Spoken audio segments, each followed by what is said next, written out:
Բարև ձեզ Օրագիր Նյուզի հարգելի հետևորդներ, եթերում Բիզնես Լաբն է։ Ես Անիկ Կեսոյանն եմ, այսօրվա մեր հյուրը DevSoft ընկերության տնօրեն Դավիթ Գրիգորյանն է։ Բարև ձեզ, պարոն Գրիգորյան, շնորհակալ եմ մեր հրավերը ընդունելու համար։ Շնորհակալ եմ հրավերը մեզ անելու համար։ Սիրով։ Ինչ է DevSoft-ը, կպատմեք մի քիչ։ Մենք ստեղծում ենք բաղադրիչներ, կոմպոնենտներ, դրանք գործիքներ են ծրագրավորողների համար, որպեսզի ավելի հեշտ եւ արագ ծրագրավորեն այն ինչ որ պետք է անեն։ Արդեն 27 տարի շուկայում առաջատարներից ենք աշխարհում այդ ոլորտի մեջ եւ հեշտացնում ենք մարդկանց կյանքը ծրագրավորողների։ Բացի իրենցից այլ մարդկանց աչքին ինքը չի երևում, որովհետեւ ամեն ծրագրերի հետևում ու մեջն են իրանք դրված։ Բայց մեծ շուկա կա այդտեղ էլի։ Այսինքն ձեր հաճախորդները ծրագրավորողներն են, ստարտափերը, կոնկրետ ծրագրավորողներն են եւ ծրագրավորման կազմակերպությունները։ Ամբողջ աշխարհից։ Ամբողջ աշխարհից։ Այսինքն Հայաստանում ապրելով, Հայաստանում գործունեություն ծավալելով, աշխատում եք դրսի հաճախորդների հետ։ Այո, տալիս ենք արտադրանք, որ ամբողջ աշխարհն օգտագործում է։ Շատ հրաշալի է։ Կարելի է ամբողջությամբ հայկական միջավայրում հայ մասնագետներով Հայաստանում ապրելով աշխատել դրսի շուկայի համար, դա կարծում եմ բոլոր տեսանկյուններից հրաշալի է։ Իսկ Հայաստանի եւ դրսի շուկայի տարբերությունները, քանի որ ես գիտեմ, որ դուք նախկինում նաեւ հայաստանյան շուկայի հետ եք շատ աշխատել, որոնք են այն կարևոր տարբերությունները, նկատելի տարբերությունները հայկական եւ միջազգային շուկաների։ Տեխնոլոգիական ոլորտում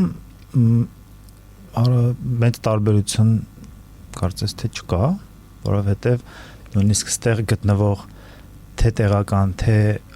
միջազգային կազմակերպությունները ծրագրավորմամբ զբաղվող նույն շուկաների վրա են աշխատում, ուղղակի արտադրության process-ն են տարբեր երկրներում, բայց շուկաները հիմնականում թիրախները բոլորի մոտ քիչ թե շատ նույն շատ չեն տարբերվի։ Իսկ մեր կտարբերվեն մենակ աշխատուժի ֆինանսական տեսանկյունից արդեն այդ դետալները արդեն մրցակցությունը դրա մեջ է։ Այ հենց դա է ուզում հարցնել, որն է Հայաստանում աշխատելու առավելությունները եւ հայ մասնագետների առավելությունը։ Հայ մասնագետների առավելությունը կարելի ասել մի քիչ բազմապրոֆիլ ու կյանքին մոտ լինելն է։ Չնայած որ կան երկրներ, որ օրինակ ժամական վճարը շատ ավելի ցածր է, բայց այդ հասկանալի պատճառներով են, պատերազմող երկրներում է այդպես ստանդարտ գները իհարկե այդպեսին չեն։ Առաջ հայտնի էր, որ Հնդկաստանում մարդկանց աշխատավարձերը շատ ցածր են, հիմա այդպես չի։ Հիմա Հայաստանի լավ մասնագետը ու Հնդկաստանում էլի նույն մակարդակի լավ մասնագետը գրեթե նույն գինն է արժենում։ Իսկ եթե Հնդկաստանում ավելի ցածր գնով մարդիկ են կարողանում գործի վերցնել, այդ ինձ թվում է այն չի, ինչ որ պետք է տվել կազմակերպությանը։ Հա, իրանք կարող է մի քանի տեղ աշխատեն ու ոչ միտեղ որակյալ արդյունք չտան։ Իսկ ի՞նչն է դեռ պակասում, որպեսզի ավելի շատ եւ քանակով եւ որակով կարողանանք մտնել այդ շուկա։ Մեզ ինչ է պակասում։ Այո։ Ցանկությունը կա, բուհերը կան, մի քիչ երևի կարելի աշխատել ավելի արդիականացնելու համար մեր թեմաները, ինչ որ սովորեցնում են երիտասարդներին ու արդեն մենք պատրաստ ենք նույնիսկ այնքան պահանջարկ կա աշխատուժի այս մեր շուկայում, որ այդքան մարդ չի բավականացնում։ Ըստ ձեզ Հայաստանում կրթությունը բավարար է, որպեսզի համալսարանն ավարտած երիտասարդը կարողանա միանգամից աշխատել։ Դուք ունեք աշխատողներ, որ հենց միանգամից համալսարանից հետո ընդունել եք։ Այո, իհարկե ունենք։ Այդ հիմնական ու նախընտրելի ֆորմատն է կազմակերպության համար, որ նորավարտ կամ նոր արդեն ավարտին գնացող երիտասարդին վերցնի ու իր վրա կառուցի այն հմտությունները, ինչ որ պետք են։ Համալսարանից մենք ուզում ենք ֆունդամենտալ գիտելիքներով, պոտենցիալով, քթի անցքերով նորմալ երիտասարդներ, որոնց պրակտիկ արդեն կոնկրետ այդ փեշակին առնչվող ինչ որ պիտի անի հմտություններն ու փորձը արդեն կազմակերպության կողմից կտրվի։ Հիմնականում ձեր հաճախորդները որ երկրից են, կա ինչ-որ Ստատիստիկա ամբողջ աշխարհ, հիմնականում ամերիկյան մեծ կորպորացիաներն են, Եվրոպա, Հնդկաստան, Ավստրալիա, Բրազիլիա, ամենտեղ։ Ամերիկյան շուկայում մրցակցությունը ահռելի է եւ այդ շուկայում Հայաստանից աշխատելը եւ Հայաստանում լինելը առավելություն է թե խոչընդոտ։ Մասնագետների համար լինելով ներգրաված ամերիկյան կազմակերպությունում ապրել Հայաստանում իհարկե առավելություն է։ Իսկ այդ շուկայի համար շուկայում ձեզ հեշտ ընդունում են, թե իրենց համար ավելի հարմար է օրինակ Ամերիկայում հենց ամերիկացի մասնագետների հետ աշխատելը։ Ամերիկացի մասնագետը Ամերիկայում ապրող ավելի թանկ արժենում կազմակերպության վրա, այդ ինձ թվում է գաղտնիք չի ոչ մեկի համար։ Դրա համար մեր նման երկրները, որտեղ կան որակյալ կադրեր, ավելի մարդկային գներով, գինը մի քիչ մարդու հետ չի սազում, բայց ավելի մարդկային աշխատավարձերով դրա համար նախընտրելի են ավելի ու դեռ էլի տեղ ունենք մենք աճելու, որովհետև շատ կարիք կա, որտեղ այս ոլորտը չի ճանաչում երկիր ու սահման, այս ոլորտը որտեղից ուզես կարող ես աշխատել, դրա համար եւ այնտեղ կյանքը թանկ է, այստեղ մեզ մոտ մի քիչ ավելի էժան է։ Մի քիչ։ Իսկ ինչն է պակասում հայ մասնագետներին եւ ինչու ոչ բիզնեսներին, որպեսզի ավելի շատ ներգրաված լինեն համաշխարհային ոլորտի զարգացումներին, ինչ որ որոշումներին, միջոցառումներին, կյանքին առասարակ։ Ինչն է խանգարում։ Խանգարում է մեր աշխարհագրական դիրքը ու մի քիչ կարող է եւ պետության չափսը, բայց այդ անցյալում էր, հիմիկվա զարգացումները, որ տեղի ունենում արհեստական բանականության ոլորտում, այնտեղ արդեն Հայաստանը սկսում է իր շատ ծանր ներկայությունն ու իր դերը արդեն հավասար բոլոր գլոբալ խաղացողների հետ։ Այսինքն top 5, top 10 առնվազն Հայաստանը կունենա ներկայություն այդ ոլորտի մեջ, այդ հնարավորությունը արդեն ոնց որ օգտագործվում է։ Առաջ չունեինք հնարավորություններ կամ ճիշտ պահը չէր ինչ որտեղ մտնելու, որտեղ մեծ գիգանտները մենք փոքր ենք այդ process-ի մեջ էինք։ Իմ հյուրերից մեկը ասաց, որ մենք պրոդուկտիվ երկիր չենք, այլ ծառայություններ մատուցող երկիր ենք։ Դուք համաձայն եք։ Ծառայություն մատուցող երկիր, օրինակ Հնդկաստանը կարող է լինի, որովհետև անսահման մարդ ունի, անսահման պատվերներ կարող է ընդունի ու ծառայությունները մատուցի։ Մենք ամենայն հարգանքով այդ ոլորտի ընկերություններ դա պետք է, որովհետև առանց դրա չի լինի ծառայություններ մատուցող կազմակերպություններից ծնվում են այլ պրոդուկտային, այլ spin-off-ներ են լինում, թիմեր են առանձնանում, ստարտափեր են ծնվում, բայց ավելի մեր ֆոկուսը հավելյալ արժեք ստեղծող կազմակերպությունների վրա եթե լինի, դա ավելի հարատև կապրեցնի այս ոլորտը ու կծաղկեցնի, ստարտափներ լինել, պրոդուկտներ, արտահանումներ, այդ շատ կարևոր է ու չեմ համաձայնվի, որ Հայաստանը սերվիս մատուցող ընկերություն է։ Եթե մենք նայենք քանակական սերվիսը ավելի, այսինքն շատ չի իր չափը ընդդեմ պրոդուկտային ընկերությունների։ Դավիթ, դուք տարբեր միությունների անդամ եք, դա վկայում է այն մասին, որ փորձում եք համայնքի զարգացմամբ զբաղվել, չեք կենտրոնացել միայն ձեր աշխատանքի ու ձեր գործունեության նեղ շրջանակով, այլ փորձում եք պետության մեջ զարգացնել ոլորտը։ Կպատմեք ինչ միությունների անդամ եք, ինչով եք զբաղվում, բացի նեղ մասնագիտական գործունեությունից։ Շատ ճիշտ նկատեցիք։ Ու հենց այդ նպատակով էլ իմ նման մարդիկ անդամակցում են հիմնականում ոչ թե ինչ-որ բան ստանալու ոլորտային միություններից, այլ հակառակը տալու ու մասնակցելու են մեծ աշխատանքին, որ պիտի պտուղները բոլորը վայելեն։ Ոլորտային երկու միություն կա, որին ես անդամ եմ, կան այլ միություններ, հայ-գերմանական առևտրի պալատ, հայ-ամերիկյան առևտրի պալատ, գործարարների եւ արդյունաբերողների միություն Հայաստանի եւ ոլորտային ԱՏԶՄ-ն եւ ՏՏ գործատուների միությունն է, որ բոլոր տեղերում փորձում եմ հնարավորինս ակտիվ ծառայել համայնքին։ Ինչքան հզոր է համայնքը, այդքան հզոր է անհատը, դա ցավոք շատերի մոտ դեռ անհատի առաջ տանելն է, բայց ինչևէ շնորհակալ ենք։ Իսկ պետության եւ տեխնոլոգիական բիզնեսի համագործակցությունը Հայաստանում բավարար չափի է։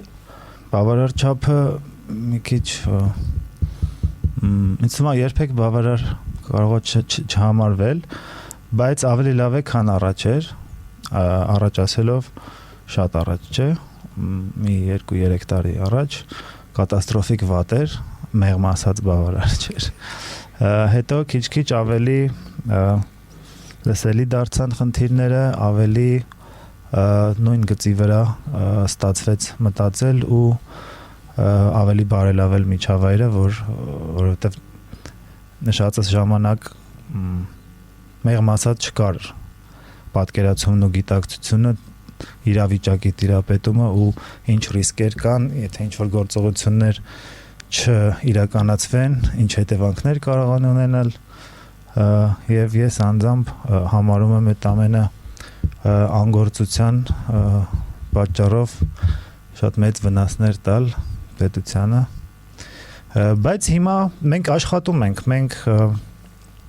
ոլորտի մեծ մանավանդ եւ ոչ միայն կազմակերպություններով լծված ենք այդ գործին, մեր կողմից ուղղությունները տալու, խնդիրները բարձրաձայնելու, պետությանն էլ հենց դա պետք է, որ ոլորտը ճիշտ հենց նման քննարկումների, որը որ վերաբերում է ՏՏ ոլորտին, անմիջապես ազգային ժողովում եք եղել, այդ քննարկումներին մասնակցել, ձեր առաջարկներն արել, դիտողությունները, նկատողությունները, չգիտեմ մասնագիտական կարծիք հայտնել, դա էլ կրկին փաստում է, որ փորձում եք ոլորտը ամբողջությամբ առաջ տանել։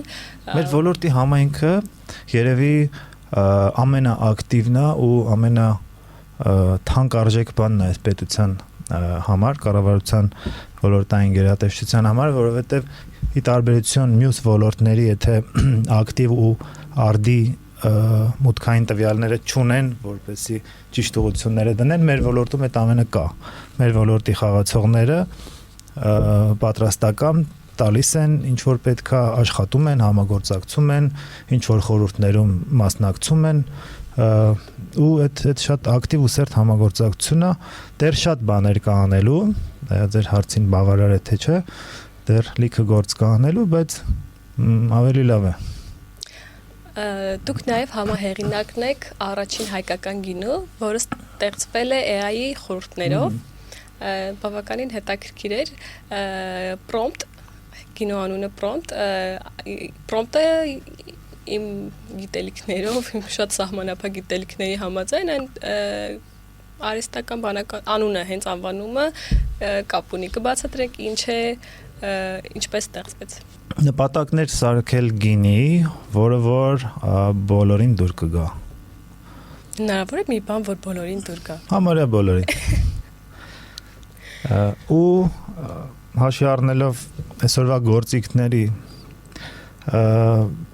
թե ինչ խորության թույլ են տալիս իրանց օգտագործելու ինչեր ստանալ, սկսեցինք արդեն աշխատել ԱԲ-ի հետ եւ կարողացանք ստանալ այնպիսի գինի, որ նույնիսկ մասնագետներին, սոմելիեներին ինձ թույլ կտամ ասել, որ բավականին զարմացրել է։ Հեշտ գործընկերեր է այ։ Հմուտ մարդկանց համար բոլոր գործընկերները հեշտ են դառնում։ Իսկ շուկան ինչպես արձագանքեց։ Շուկայում շատ հետաքրքիր արձագանքներ կան, դրական, որովհետև լավ գինեգործի ու արհեստական բանականության տված ուղղությունների այդ սիմբիոզի արդյունքում ծնված գինին բավականին հետաքրքիր բան էր մարդկանց համար, նորություններ, ու փորձելուց հետո էլ համոզվում են, որ ինչքան լավ էր, որ փորձեցին, ինչքան հետաքրքիր է։ Իսկ չի եղել հակառակ ընկալումը, որ դա մարտահրավեր է հազարամյա գինեգործությանը, մարդկանց փոխարինում են արհեստական բանականությամբ, մշակույթը փոխում են անշունչ առարկայով։ Չի ասի, որ այդպիսի դիրքորոշումներ կամ կարծիքներ կարող են լինել, որովհետև ի սկզբանե մենք չի էլ կարող լինել, որ արհեստական բանականությունը ինքնուրույն ինչ-որ բան սարքի ու ինչ-որ մեկին փոխարինի, բայց առնվազն խելացի քայլ չէր լինի, եթե մենք չօգտագործեինք այդ գործիքները, գինեգործը գինին սարքելու է ըստ իր փորձի, իր քիմքի մոտեցումների, ըստ իր գիտելիքների, բայց եթե կան հավելյալ գիտելիքներ, որով որ կսնվի այս նույն գինեգործը եւ կսարքի մի ուրիշ հետաքրքիր բան, այս սրա մասին է։ Իսկ փոխարինել էլ օգտագործել։ Իսկ գինին մասսայական թե պրեմիում արտադրության համար է եւ որտեղ կարելի է գտնել։ Գինու մասնագիտացված խանութներում ենք դեռ, շուտով արդեն կհայտնվենք ավելի լայն շուկայում։ Մասսայական եւ պրեմիում չի ասի թե եթե գնային կատեգորիայի մասին է, շատ գեղեցիկ ուզում եմ հասկանամ ինչ արժողություն։ Շքամա։ Այո։ Գինը ասեմ։ Չէ։ Գինը չեմ ասի։ Տեղի ունեցել առաջատար համալսարանների շրջանավարտների հայկական ցանցի պաշտոնական մեկնարկը եւ դուք այդ նախաձեռնության անդամներից եք, կասեք խնդրում եմ, որ համալսարանների մասին է, ինչի մասին է խոսքը եւ ինչ նախաձեռնություն է առհասարակ։ Մեր տարբեր ընկերների շրջանակներում մեր մտքերում եղել են քննարկումներ, որ պետք է համախմբել ինչ որ մեծ համալսարանների շրջանավարտներին եւ առաջին քայլը համախմբելա, թե հետո ինչ պետք է, ինչ կարելի անել, այդ արդեն հետագայում շատ բան կարելի անել, բայց մեր խնդիրը հիմա առաջին քայլը անենք, դա կարող է լինել think tank, որը որ տարբեր ոլորտների իր արդեն ազդեցությունը դրական տա հաշվի առնելով այն գիտելիքն ու փորձը, որ այս մարդիկ տարբեր երկրներում ձեռք են բերել, պլյուս կապել հայ շրջանավարտներին ամբողջ աշխարհում սփյուռքը միացնելով այս ցանցին, այդ էլ շատ մեծ ուժ կլինի, համայնքի ուժի մասին էի ասում։ Համալսարաններն են Times-ի ցուցակով top 10-20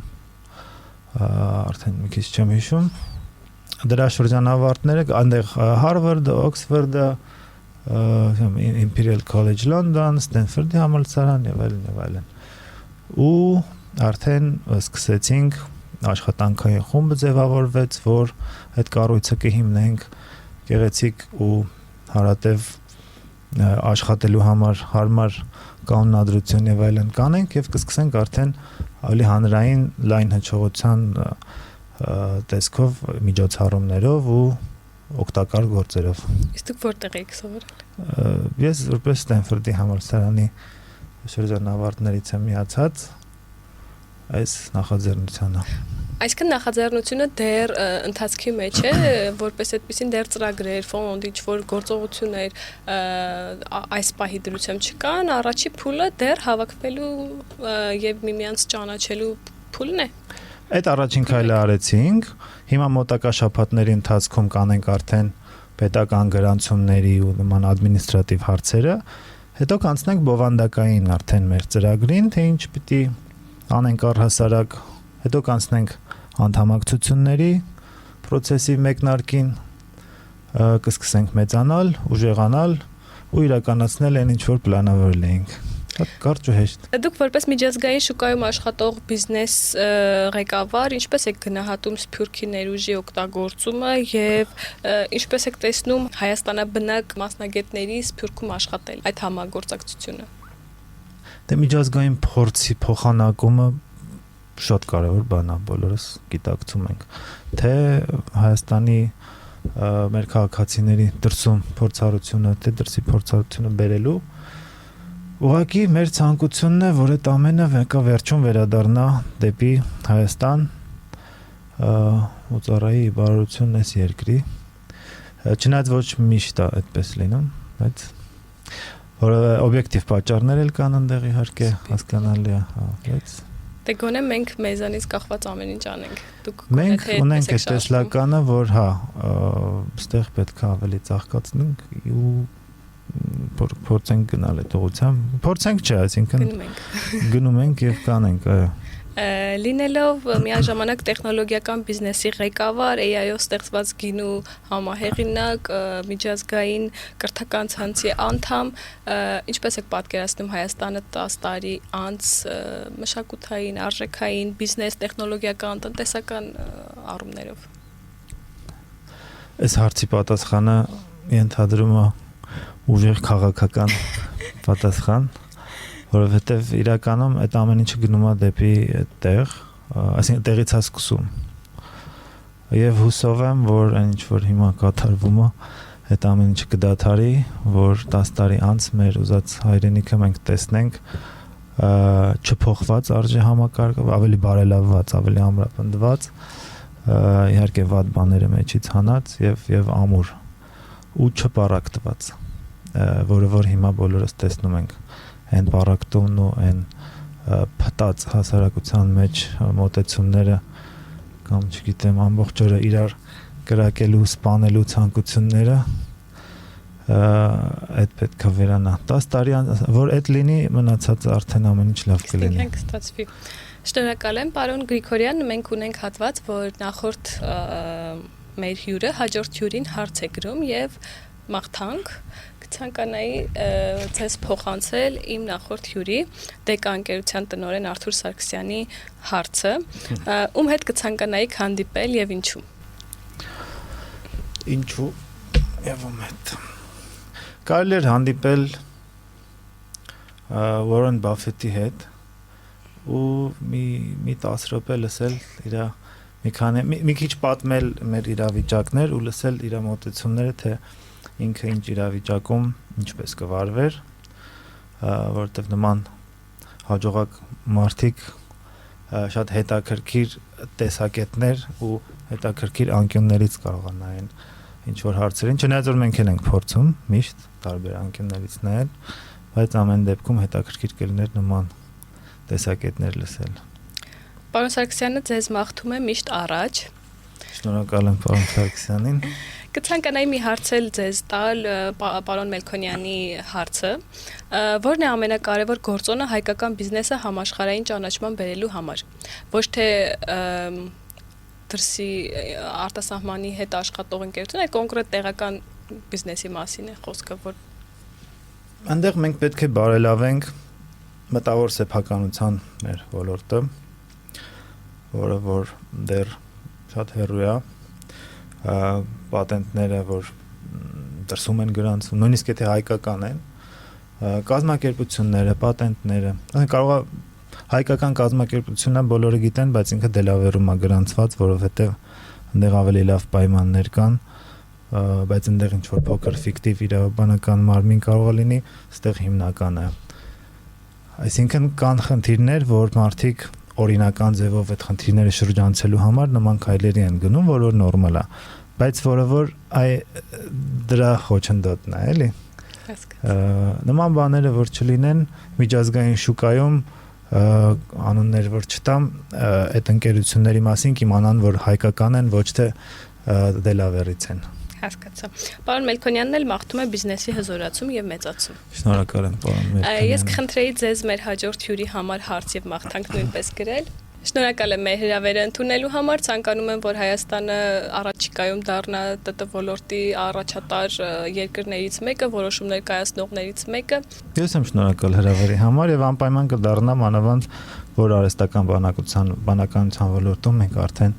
մեր խոսքը ունենք ասելու։ Շնորհակալություն, կհանդիպենք հաջորդ շաբաթ։